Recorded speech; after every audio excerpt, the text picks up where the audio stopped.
दोस्तों नमस्ते। भारत की राजनीतिक फिजा बदलने जा रही है। अगला जो लोकसभा चुनाव होगा तो आप देखेंगे कि इसमें मुद्दे सारे बदले बदले से नजर आएंगे और संभव है कि 2024 का चुनाव आपको 1990 के दौर में लेकर जाए, जब भागीदारी, साझेदारी, हक हकूक का मुद्दा चुनाव में तैर रहा था।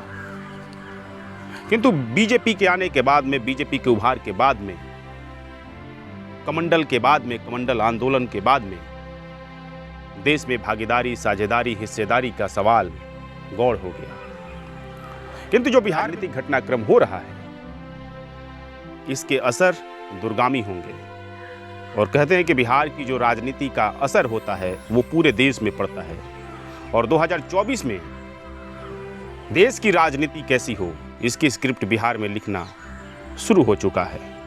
और मेरा मानना है कि यह स्क्रिप्ट बहुत पहले लिखा जा रहा है। आप देखें कि 2020 के चुनाव में लोजपा ही भाजपा है और भाजपा ही लोजपा है के नारे के साथ अंदर खाने नीतीश कुमार के कद को किस कदर छांटने की कोशिश हुई, कम करने की कोशिश हुई। नीतीश कुमार ने कहा कि हमको ये पता ही नहीं था कि कौन किसके साथ है।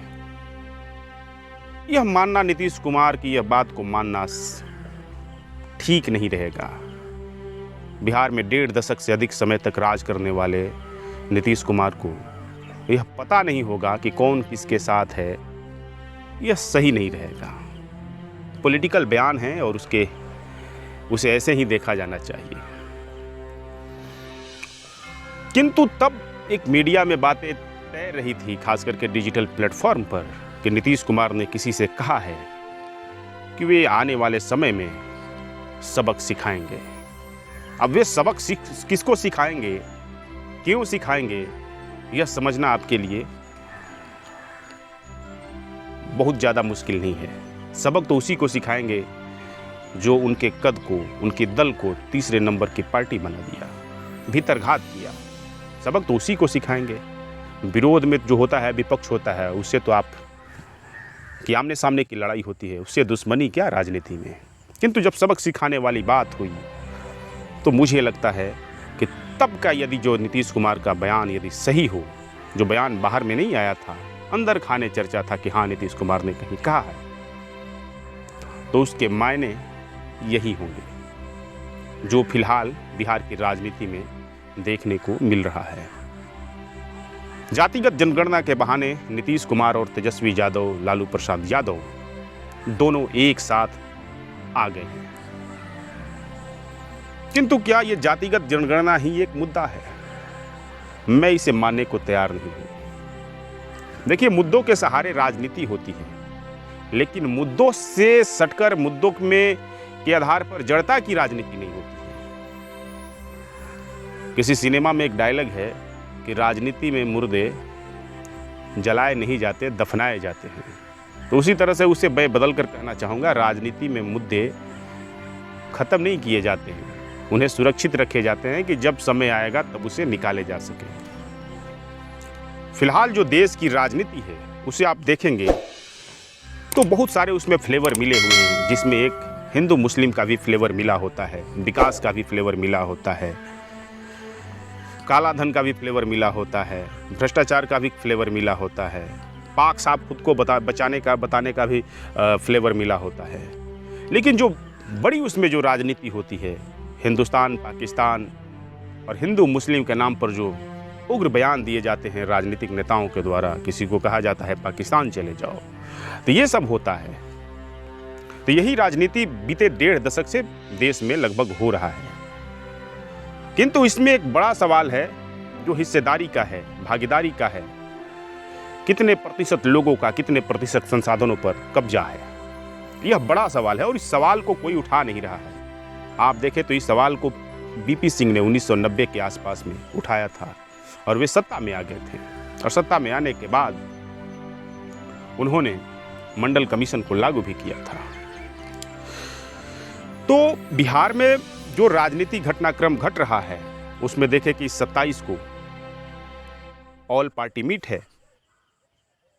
उसके बाद आप देखेंगे कि यदि बीजेपी साथ आती है या नहीं आती है, तो जातिगत जनगणना तो होगा ही, क्योंकि राष्ट्रीय जनता दल ने कह दिया है कि इसमें हम समर्थन करेंगे इस मुद्दे पर। क्योंकि बीजेपी की आदत रही है कि वो अपने कोर इशू को बचाने के साथ ही अन्य ऐसे जो मुद्दे हैं, जो उनके मुद्दे नहीं होते हैं, दूसरे दलों के मुद्दे होते हैं, उसके राजनीतिक नफा और नुकसान के लिहाज से आगे पीछे होते रहते हैं। तो संभव है कि बीजेपी भी कह दे कि हाँ भाई जातीय जनगणना करा लीजिए, या जातीय जनगणना करा लीजिए और फिर उसे रिपोर्ट को रोकने के लिए कुछ करे। ऐसा हो सकता है, संभव ऐसा भी होता है कि जातीय जनगणना होता है और उसका रिपोर्ट नहीं आता है। किंतु इसके बावजूद भी बिहार में जो राजनीतिक घटनाक्रम है उसे बदलने से कोई रोक नहीं सकता है। क्योंकि जातीय जनगणना का रिपोर्ट आएगा तो क्या नीतीश कुमार जातीय जनगणना तक रुक जाएंगे? क्या तेजस्वी यादव जातीय जनगणना तक रुक जाएंगे? इसके बाद कोई मुद्दा नहीं होगा? क्या यह मुद्दा खत्म हो जाएगा? ऐसा बिल्कुल नहीं है। जातीय जनगणना को लेकर देखें तो हो सकता है कि 1 महीने में नोटिफिकेशन हो जाए कि हाँ जातीय जनगणना कराना है। इसके बाद लगभग स्टाफ को training, data collection, data processing, ये लेकर के 6 से 7 माह का समय लगता है। तो मानकर चला जाए कि जो अभी जो स्थिति है उसके अनुसार यदि हो तो 8 से 9 महीने में जातीय जनगणना के परिणाम बिहार में आ जाएंगे, यानी उसका पब्लिकेशन हो जाएगा डाटा का। तो स्वाभाविक है कि जब डाटा पब्लिश्ड होगा तो उसमें आप देखेंगे कि किसकी संख्या कितनी है और उसे कितना हक मिला है। यह भागीदारी का जो सवाल है वो पूरे देश के समक्ष बिहार से रखा जाएगा। और बिहार जब कोई भी मुद्दा रखता है तो उसके प्रभाव अगल बगल के राज्य में पड़ते ही हैं। झारखंड, उत्तर प्रदेश के अलावा अगल बगल के तमाम राज्यों में इसका असर पड़ेगा। उसके बाद क्या होगा, मैं उस स्थिति पर बात करना चाह रहा हूं। जब जातीय जनगणना का रिपोर्ट आ जाएगा तो उसके बाद क्या होगा।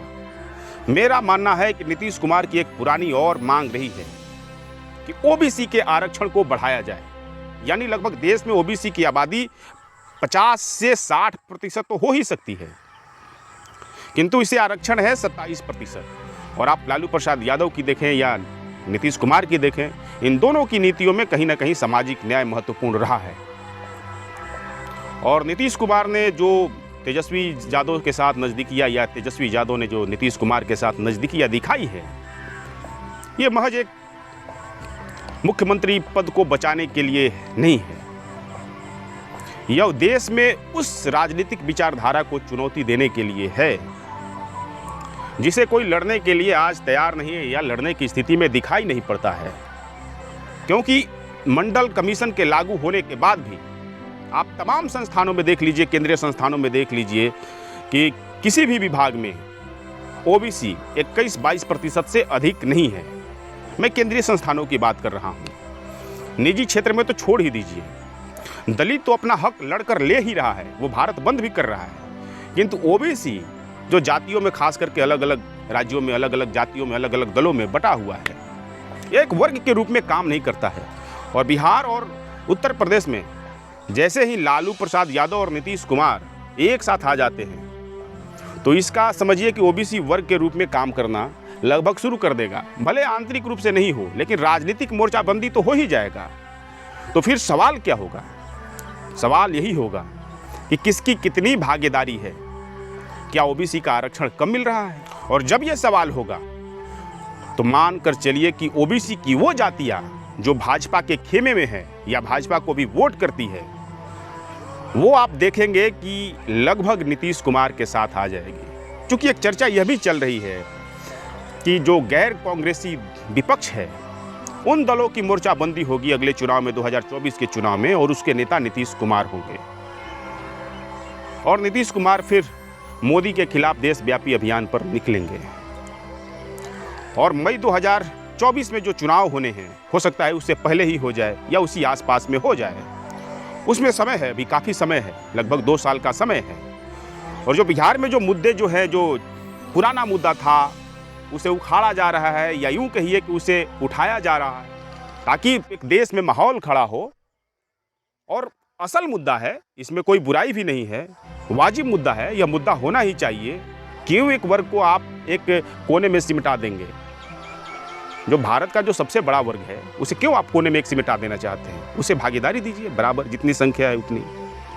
तो आप देखेंगे कि जो ये मुद्दा है, उस मुद्दे के सहारे पूरे देश में सवाल खड़ा होगा और तमाम राज्यों में अलग अलग जातियां जो अपनी हिस्सेदारी की सवाल उठाएगी, भागीदारी की सवाल उठाएगी, चाहे बीजेपी के साथ हो, चाहे कांग्रेस के साथ हो, चाहे किसी दल के साथ हो, वो अपने मुद्दे के साथ आएगी।